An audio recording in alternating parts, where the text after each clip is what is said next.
forced to take her sister's place and marry a ruthless millionaire CEO in a coma until the day he woke up and every secret was revealed. Hello everyone. Before we begin today's story, I have one small request. Please click the subscribe button and turn on the notification bell so you will not miss our newest videos. It only takes a second, it is completely free, and it is the best way to support us in bringing you more heartfelt, meaningful stories. Your support truly means the world to us. Where are you watching from? Tell us your city or country in the comments below. Thank you so much. When truth sleeps, love sometimes wakes first. Now, let us return to our main character. The rain fell heavy over New York, blurring the skyline into streaks of silver. Inside Vale Mansion, everything was still. No music, no guests. Only the echo of thunder rolling through the glass ceiling and the faint hum of hospital machines. Adrian Vale, the name that once made markets tremble, lay motionless in his private medical suite. An empire guarded his body, but no one guarded his heart. Clara Marlowe stood at his bedside, wearing her sister's wedding dress.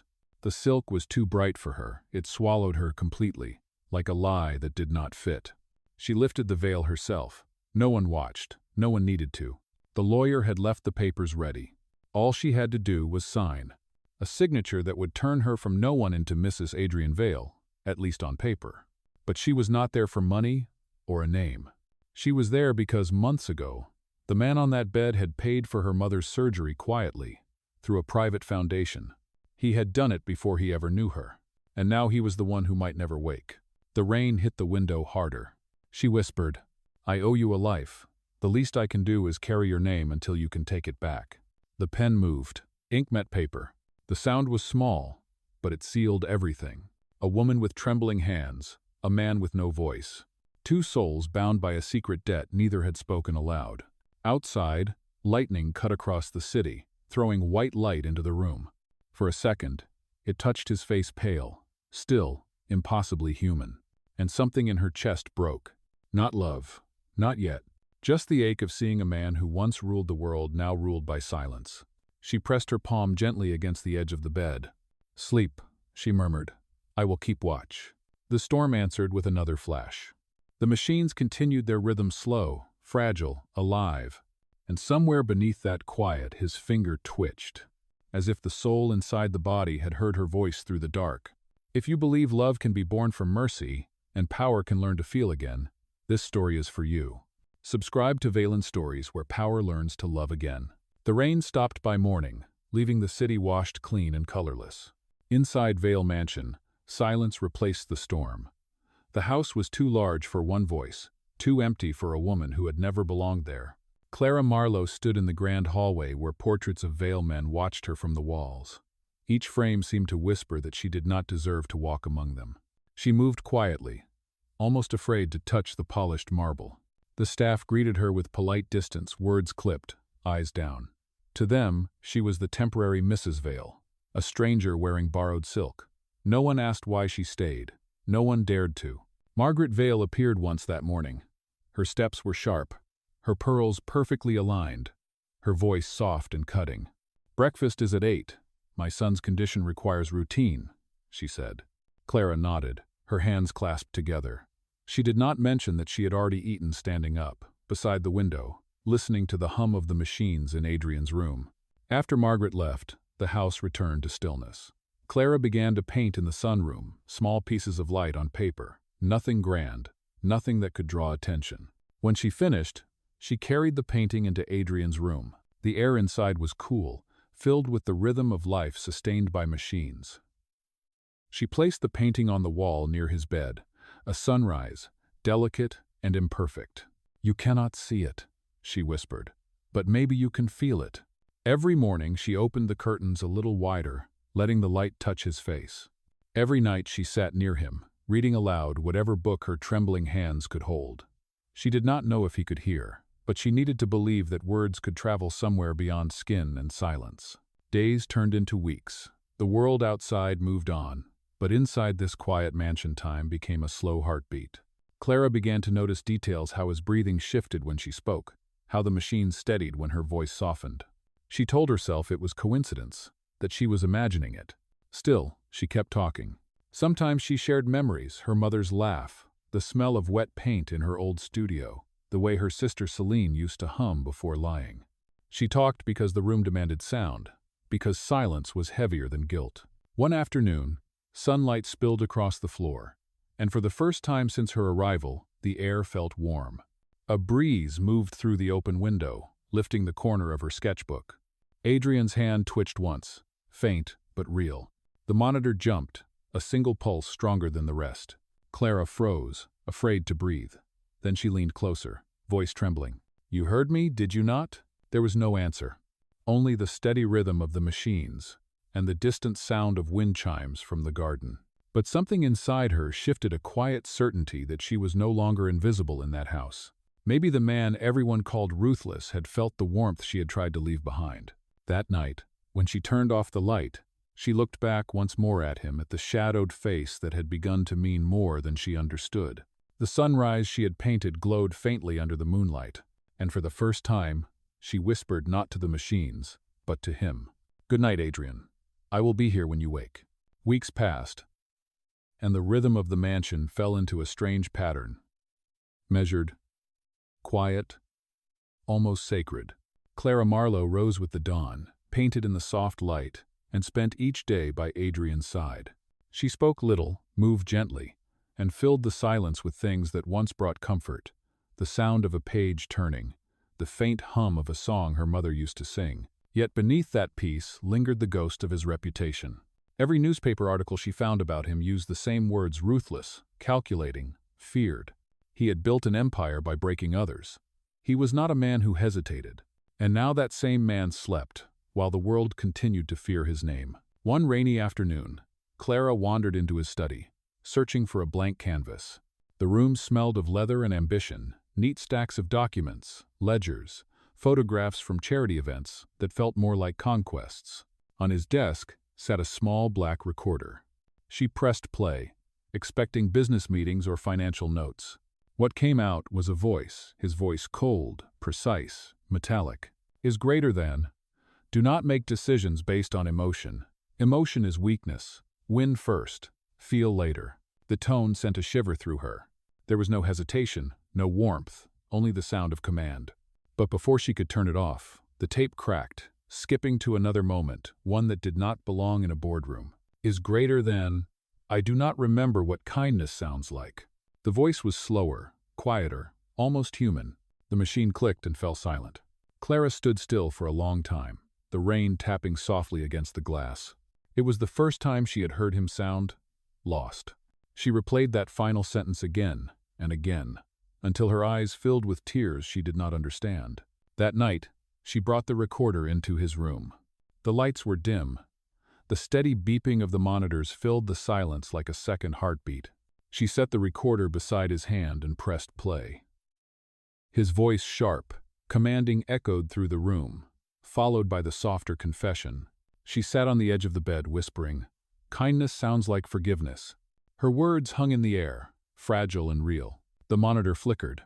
His heartbeat steadied. It could have been coincidence, it probably was, but she smiled anyway. In the following days, she kept talking to him as if he could hear. She told him about the world outside, how the city lights reflected on wet pavement, how the maple tree near the window had started to bloom. She even painted small things and hung them near his bed: the corner of a sunrise, a child's drawing from the hospital, a note that said, "Keep breathing." Margaret noticed the changes too. The housekeeper whispered that the machines had stabilized, that the doctors were surprised by his recovery rate. When Margaret walked into the room one morning and saw Clara adjusting the blanket near his arm, her eyes narrowed. "You seem very comfortable here," she said coldly. Clara looked up, calm but weary. "I only want him to have light." "Light," Margaret repeated, almost laughing. "My son does not need light. He needs control." The words stung, but Clara did not answer. She simply turned back to the curtains and opened them wide. The morning sun poured in, touching his face just as it had every day. Later that night, as the house went silent again, Clara whispered, "You may not remember kindness, Adrian, but I will keep reminding you." The light of the monitor reflected in her eyes, steady, alive, patient. Outside, rain began to fall once more, soft and endless. Inside, The ruthless man who forgot what warmth sounded like lay surrounded by it, breathing slower, steadier, as if deep inside that silence, something fragile had begun to wake. The morning it happened, even the lights seemed reluctant to enter the room. Rain lingered on the glass, thin and silver, while machines whispered their steady. Clara Marlowe sat beside him as she always did, quiet, patient, a book open but unread on her lap. Her eyes followed the rhythm of his breathing, a rhythm she had learned by heart. And then, without warning, the rhythm changed. A faint movement, a flicker beneath the sheet, the subtle tremor of a hand. She froze. The book slid from her lap, pages scattering soundlessly across the floor. Her breath caught in her throat. "Adrian?" Her voice was barely a whisper. His fingers twitched again. Then his head turned slightly, as if responding to the sound of his name. Clara rose too quickly, the chair scraping softly against the marble. Her heart hammered so loud she thought it might wake him fully by itself. Then a gasp, sharp and raw. His eyelids fluttered open. For a heartbeat, the world stood still. The machines hummed, the rain held its breath, and she stared at the man who had been a ghost for months. When his gaze finally focused, it landed on her eyes, clear, cold, bewildered. She tried to speak, but no words came. The silence stretched, fragile, until his voice broke it. It was dry, cracked, but unmistakably his. "Who are you?" Her lips trembled. "You are awake." He blinked slowly, his expression unreadable. "I asked who you are." Clara swallowed. The answer caught somewhere between truth and fear. "I am your wife." A pause long enough for thunder to roll across the city beyond the glass. He looked at her, unblinking, as though weighing the air between them. Then he turned his head slightly, closing his eyes again. "Then, why do I feel like a stranger in my own house?" The words struck her harder than they should have. When the doctors arrived minutes later, she stood back as white coats filled the room, checking vitals, calling Margaret Vale, celebrating what they called a miracle. To Clara, it felt more like a storm breaking open after too much silence. That night, after everyone had left, she stood in the doorway, unsure if she was allowed inside. He was awake now, the ruthless man they all spoke of. The monitors still glowed faintly, the soft green light brushing his face. He did not look at her. "You stayed," he said finally, his voice steadier, lower. "Why?" Her throat tightened. "Because I owed you my mother's life." He turned his head just enough for her to see the faintest arch of his brow. "So, a debt." She wanted to say no. That gratitude was not debt. That care was not transaction. But his gaze was too sharp, too distant. So she simply nodded once. In the days that followed, the mansion changed its rhythm. He was awake now, walking, reading, working again from his bed. The voice that had once ruled boardrooms returned. Calm, precise, merciless. Clara stayed quiet, helping when needed, speaking only when spoken to. He barely looked at her at first, and when he did, it was with the polite indifference of a man trained never to reveal weakness. But slowly, the silence between them began to stretch differently, not cold, just uncertain. One evening, she was cleaning brushes in the corner when he spoke unexpectedly. "You paint every day," he said. His tone was casual, but his eyes stayed on the papers in his hand. "It helps me remember that life still moves," she replied. He did not answer, but after a moment he asked, almost to himself, "Even when it should not?" She looked up, especially then. For the first time, something in his expression faltered the smallest break in the armor. When she left the room, he kept reading, but the words blurred on the page. The next morning, he found the curtains open again, sunlight spilling across his desk. He had told her before that he preferred the dark. She never listened. But that day, he did not close them. He told himself it was for the plants, for the air, for the illusion of normalcy. But as he sat there, hands still, he realized something else. For the first time since waking, he did not feel entirely alone. He pushed the thought away before it could take shape. She was here because of obligation, a debt to pay, a role to perform. And yet, when he heard her laughter from another room, soft, fleeting, like the sound of glass breaking in sunlight, he closed his eyes and let it echo longer than he meant to. No one saw the slight curve at the corner of his mouth. Not even him. But the house did, the old walls, the morning light, and perhaps even the silence itself. They all knew something inside the ruthless man had begun. Very quietly, to stir. The weeks after his awakening unfolded like a quiet storm, calm on the surface, shifting underneath. Adrian Vale returned to work, to order, to the rhythm of control that had once defined him. He answered emails, summoned meetings, spoke in clipped tones that left no room for warmth. To everyone around him, it seemed the same man had come back, the ruthless millionaire whose precision could carve fear into a room. Only Clara Marlowe knew that the silence between those sentences sounded different now. She moved through the mansion, as she always had, soft, steady, deliberate. Every morning, she brought him coffee, opened the curtains, left without a word.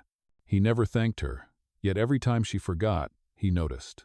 And though he would not say it aloud, the absence of her small routines unsettled him. He told himself it was habit, nothing more. But habit, he had begun to learn, was just another name for comfort. One morning, while reviewing documents at his desk, he noticed an unfamiliar folder: hospital billing records, addressed to the Marlowe family, dated months before his accident. Margaret had left them there for his awareness, as her note said. The bills were high, too high for anyone outside his circle to pay. And attached at the bottom was his own foundation's authorization stamp, with his signature, his money. For a moment, he stared at the numbers without breathing. Then he understood. Her mother's surgery, the one she said she owed him for. He sat back, feeling that familiar rush of cynicism return like an old, unwanted friend. So that was it. Gratitude, obligation, a debt paid in devotion.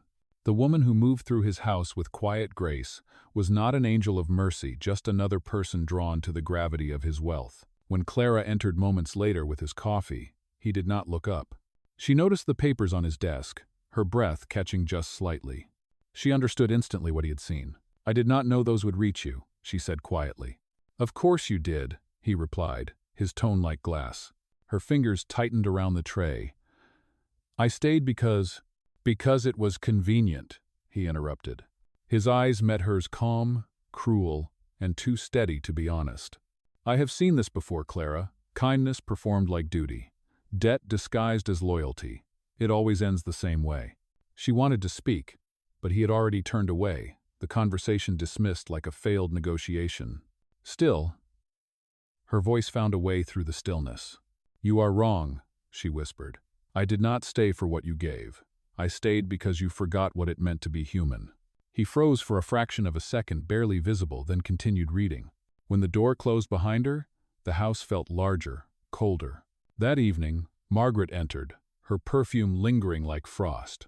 "She will leave soon, I trust," she said. "Women like her never stay unless they gain something." Adrian gave no answer. But later, alone, he stared again at the hospital records. It would have been easier if he could hate her. But instead, he hated the ache in his chest that refused to quiet down. He threw himself deeper into work. Long hours, longer nights. He called emergency meetings, rewrote contracts, confronted shareholders. Power filled the void, as it always had.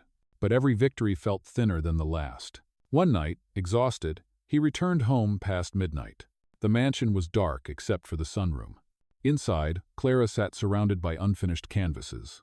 She was painting, her brush moving slowly, each stroke deliberate, as if painting was her only way to breathe. He stood in the doorway, watching her. She did not notice him until the light shifted. When she looked up, her eyes were tired but calm. "I thought you were working late," she said. "I was." His voice was low. "I do not sleep easily these days." She gave a small nod, dipping her brush again. "Neither do I." He wanted to say something sharp, something to remind her that they were not equals, that her place here was temporary. But instead, his eyes fell on the canvas, a hand reaching for light. The same painting she had begun months ago when he was still unconscious. It was incomplete, yet somehow alive. He did not speak. He simply left. But that image followed him through the hallways, into his room, into his dreams. The next morning, when she came to deliver his coffee, the wildflowers she had placed on his desk were gone. The vase had been moved aside, replaced by the hospital records. "Is that what you want me to see when I walk in?" she asked quietly. "If you are looking for honesty," he said, not looking up, "then yes." Her lips trembled, but her voice did not. "Then I hope someday you see more than what you can buy." She turned and left. The echo of her footsteps lingered in the marble corridor long after she disappeared. That night, Adrian sat in the study, the house around him to dot. The storm came not from the sky, but from the headlines. It began quietly, a rumor, a whisper, a single line in a financial column. Then it spread, feeding on itself, until the story had a life of its own. Asterisk. CEO marries the wrong sister. Asterisk. The words were everywhere. Online, in print, on every glowing screen in Manhattan. The photos came next, Clara leaving the Vale mansion, her head lowered, her face half hidden by her scarf. The world did not see the quiet dignity in her step. It saw only scandal. Adrian Vale woke that morning to the sound of his phone vibrating endlessly. Calls from the board, from investors, from lawyers. Each one with the same question. Is it true? He read the headlines in silence. His own reflection stared back from the glass wall of his office, calm, composed, utterly expressionless. But inside, a familiar coldness returned, the kind that once made him invincible. When Margaret entered, her face was pale, but her tone sharp. "I warned you," she said. "I told you that girl would bring disgrace." Adrian closed the file in front of him. "This is not about her." "It is entirely about her," Margaret's voice trembled. "She made a fool of you. Of this family. Of the company." He turned his chair slowly toward the window. Outside, the skyline glowed under the morning sun, golden and cruel. "She did not leak it," he said flatly. "And how would you know?" Margaret's voice dripped with disbelief. "Because she looked sincere? Because she pretended to care? She is not the one who profits from this," he said quietly. Then he reached for the phone. "But I know who does." Within an hour, the truth surfaced.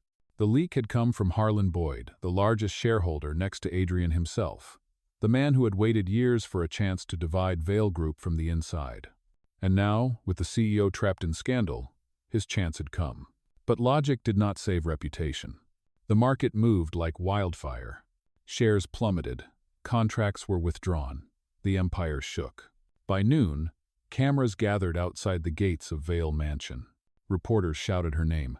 "Clara Vale! Did you lie about your identity? Were you after the money?" She never answered. She simply turned away, her hands trembling only once when she heard Adrian's name dragged into the noise. That evening, Adrian came home to find the house dark. The lights turned off as if to hide from the world. He found Clara in the study, folding her canvases into a single crate. "You are leaving," he said, though it sounded more like an accusation than a question. Her voice was calm. "It is better for everyone. Better for my mother or for you?" "For you," she said simply. He stepped closer. "Do you think running will erase what they are saying?" "I do not care what they say." Her eyes lifted, soft and steady. "But you do. And that is why I have to go." Something flickered across his face, anger, disbelief, something deeper he refused to name. "You think I cannot handle a scandal?" he said. "I think you do not know how to live without one," she replied. For a long moment, neither spoke. Then he said quietly, "Do you want money? I can make sure you have everything you need." Her lips curved into the faintest, saddest smile. "You already gave more than you know. That is not what I want." He said nothing as she walked past him, her footsteps echoing through the marble corridor. When the door closed, the sound felt heavier than thunder. By morning, she was gone. No farewell, no message. Only the faint scent of paint left in the air, and the unfinished canvas propped near the window, a hand reaching for light. The press tore her apart for a week. Adrian stayed silent, neither defending her nor denying her. The board demanded his resignation. He refused. He faced the cameras once, expression unreadable, voice calm as stone. "This company," he said, "was not built on gossip. It will not fall because of it." But that night, when the reporters were gone and the city was quiet again, he stood alone in the same room where she had once painted. The air smelled faintly of rain, of something that had almost been peace. He found her sketchbook on the table pages filled with color, light, and faces she would never show the world. He turned one page after another until he reached the last. It was unfinished. A portrait, his own but softer than any photograph, had ever captured him. There was warmth in the eyes, humanity. For a long time, he said nothing.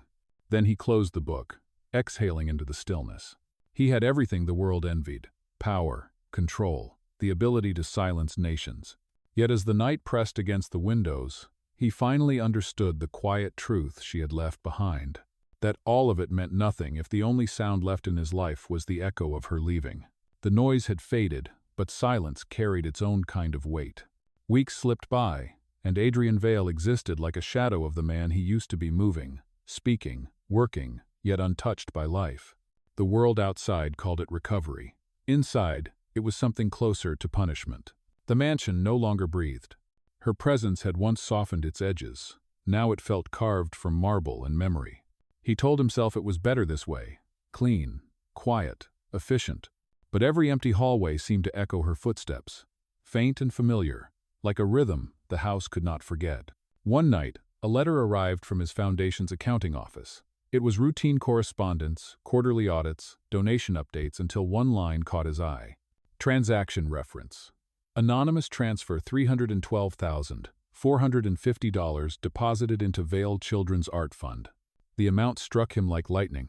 It was the exact figure from his mother-in-law's hospital account, the same sum his foundation had paid months ago, the one that had tied Clara to him. He read the report twice, his chest tightening with every word.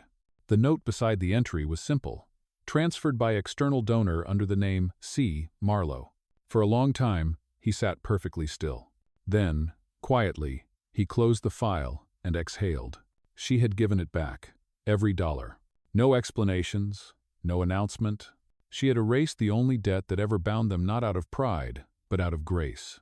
The realization moved through him like water through stone, slow and unstoppable. If she had stayed, it was not for money. If she had left, it was not for escape. There was something deeper, quieter, a truth he had refused to see. The next morning, he visited the foundation office himself. The staff watched as the man who never left his glass tower walked among them, asking questions no one expected. Who authorized the transfer? No one, sir. It came anonymously. We traced the routing number. It matches the account used for her art programs. He said nothing more. But when he reached his car, his hands trembled. That night, the rain returned, soft, endless, the same sound that had filled the hospital months before. Adrian found himself driving without purpose, following roads that seemed to know where he needed to go. The city blurred behind him until the car stopped in front of a small community art center. Inside, the lights were still on. Through the glass, he saw children's drawings covering the walls, bright colors, clumsy lines, hope captured in paint. And there she was, Clara. She was standing on a small ladder, hanging a new canvas on the wall. Her hair was loose, her dress simple, her movements calm, as if she had never lived in the world of marble and secrets at all. He did not step inside. He watched from the doorway, the rain dripping from his coat, his heart beating in a rhythm he could no longer control. For a moment, she turned and saw him. Neither spoke. The distance between them was both endless and impossibly small. He wanted to say her name, to tell her he had seen the transfer, to ask the question that had haunted him since she left. If it was never about money, then what was it about? But the words would not come. He only stood there, watching her smile faintly at the children as they laughed and pointed to their paintings. There was no performance in her now, no fear, no guilt, only peace. She had walked away from wealth, from comfort, from everything the world said she should want, and somehow looked freer for it. When she turned back to hang another frame, Adrian stepped back into the rain. He did not call out. He simply looked once more through the glass, memorizing the sight, the woman who had rewritten every truth he thought he knew. Back in his car, he opened the folder again. The transfer number glowed faintly under the dashboard light. He folded the paper once and tucked it inside his coat, as if keeping it too close might help him understand her. He still did not. But for the first time, he wanted to. As the city lights blurred against the windshield, a thought came to him, quiet, almost unbearable in its simplicity. She had taken nothing from him, but she had left him with something he could not buy, repair, or erase. The memory of a woman who gave back everything, except the part of himself she had unknowingly restored. The rain had returned, steady and relentless, tracing silver rivers down the tall glass of Vale Mansion. It sounded the same as that night, the night everything began, and everything broke. Adrian Vale stood by the window, holding the letter she had once returned. The same letter that told him she had given back every dollar he had ever paid for her mother's care. That quiet act of honesty had unlocked something far heavier than guilt. It had awakened memory. The mind heals like a wound, slowly, unevenly. And when it heals, it does not always ask permission. The flash came suddenly. The smell of burning rubber, the crack of glass, headlights bending through the rain, and a voice. A voice calling his name through the chaos. Her voice. He turned, startled by the vividness of it, by the way the memory cut clean through months of silence. And he remembered, not the accident, but what came before it. Celine Marlowe had been the woman everyone expected him to marry. Beautiful, educated, and heir to a company teetering on the edge of ruin. The merger between Vale Enterprises and the Marlowe Group was more than a union of families. It was a lifeline for her father's crumbling empire. Adrian agreed not for love, but for legacy. Celine agreed for the same reason. She loved attention, not permanence. When she realized he had built their engagement like a business contract, no emotion, no freedom, she broke it. The night before the signing, she vanished, leaving behind chaos and scandal. The press called it betrayal. The board called it weakness. Adrian called it business unfinished. But the truth had another name, Clara. Clara was Celine's twin, the quiet one. The one who painted instead of posed, who spoke softly but carried more strength than anyone in that glittering circle would ever see. She had spent her years paying hospital bills, running art workshops for children, and holding together what her family's fortune had long abandoned. The night of the crash, Celine called her sister in panic. Clara's voice, calm, trembling, desperate, was the last thing she heard before she drove into the storm. Celine's car spun out on the cliff road. Adrian's did too, coming from the opposite direction. Two vehicles, two lives colliding in rain and consequence. Celine survived without scars. Adrian did not. And Clara, the girl who had called that night, carried the sound of twisted metal in her heart from that moment forward. When Adrian fell into a coma, the merger nearly collapsed. The Vale board demanded a legal spouse to stabilize voting rights. Celine refused to return. And Clara, terrified, guilty, and still hearing her own voice echoing through that storm, stepped into the contract, not to deceive, but to atone. Now, standing in his study months later, Adrian finally saw it all. How her kindness had always come wrapped in sorrow. How her eyes had always flinched at thunder. How every touch had carried both tenderness and apology. And just as the truth settled, Clara appeared at the door. The rain had followed her in, drops clinging to her hair like glass beads. Her expression was quiet, resolved, as if she had come to surrender something. "I need to tell you what I should have told you long ago," she said. Her voice trembled, but she did not look away. And so she did, every word spilling like rain itself. How Celine had left him. How she had begged her sister to come back. How her voice might have led to the crash that nearly killed him. When she finished, her hands were shaking. "I should never have taken her place," she whispered. "I stayed because I thought I owed you a life." Adrian listened in silence. Then, slowly, he crossed to his desk and picked up a worn file. "There is something you do not know either," he said quietly. He opened the folder, revealing a photograph, dark, rain-soaked, taken by a first responder. "You did owe me a life," he said, "and you paid it that same night." She frowned, confused. He turned the photo toward her. It showed her drenched, terrified, kneeling beside the wreckage, her hands pressed against his wound, her face streaked with blood and rain. "The paramedics' report listed an unknown woman," he said softly. "She pulled the driver out before the fire spread. She called the ambulance. She kept him alive until help came." Her breath caught, a broken sound. Her tears fell silently. I saved you?" He nodded. "You did.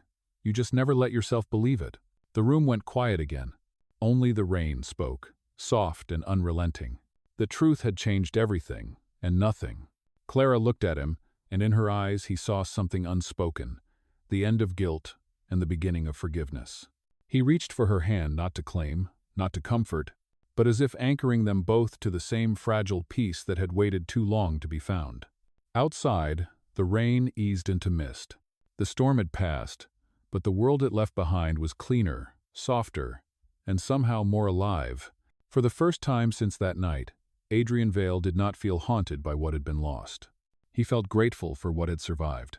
The woman who once carried his guilt had been the one to give him back his life, and unknowingly, his heart. Dawn crept through the curtains like a secret unwilling to stay hidden. Canvases leaned against the wall, fragments of a life she had tried to rebuild with color after so much gray. Clara stood in the quiet, her fingers tracing the worn leather of her suitcase. She had made her decision. The truth had been spoken, the debts repaid.